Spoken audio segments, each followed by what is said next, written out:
ओम नमः शिवाय भक्तजनों। आपने देखा होगा कि भगवान शिव की मूर्ति के सामने नंदी जी की भी मूर्ति होती है। नंदी जी को भी भगवान शिव का सबसे बड़ा भक्त माना जाता है। यही नंदी जी भगवान शिव के वाहन भी हैं। पौराणिक कथाओं के अनुसार शालित ऋषि ने शिव जी की घोर तपस्या के बाद नंदी को पुत्र रूप में पाया। शालित ऋषि ने अपने पुत्र नंदी को संपूर्ण वेद ज्ञान प्रदान किए। शालित ऋषि के आश्रम में एक दिन मित्र और वरुण नाम के दो दिव्य ऋषि पधारे। नंदी ने इन ऋषियों की सेवा की।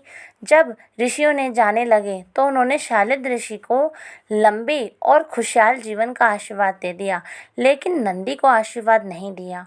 शालित ऋषि ने दोनों से यह कारण पूछा कि उन्होंने नंदी को आशीर्वाद क्यों नहीं दिया। इस पर ऋषियों ने कहा कि नंदी की आयु कम है। यह सुनकर शालित ऋषि चिंतित हो गए। नंदी को जब यह पिता की चिंता का कारण पता चला तो उन्होंने पिता से कहा कि आपने भगवान शिव की कृपा से मुझे पाया है, तो मेरी उम्र की रक्षा भी वही करेंगे। इसके बाद नंदी शिव की घोर तपस्या की और नंदी की तपस्या से खुश होकर एक दिन भगवान शिव नंदी के सामने प्रकट हुए। शिव जी ने नंदी से वरदान मांगने को कहा तो नंदी ने कहा कि मैं उम्र भर आपके सानिध्य में रहना चाहता हूँ।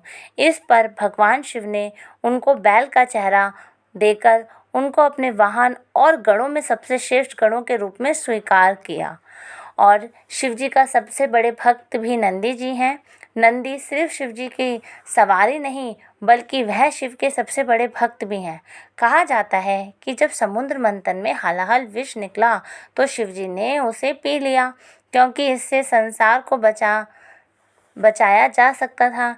लेकिन विष पान करते समय इसकी कुछ बूंदें नीचे गिर गई, जिसे नंदी ने भी चाटकर साफ किया। नंदी की यह संपूर्ण भाव भक्ति देखकर शिवजी महाराज ने उन्हें प्रसन्न हुए और उनसे सबसे बड़े भक्त की उपाधि दी। भोलेनाथ शिव शंकर भोलेनाथ ऐसे ही हैं। वो अपने भक्तों की सारी इच्छाएं, सारी मनोकामना पूरी करते हैं।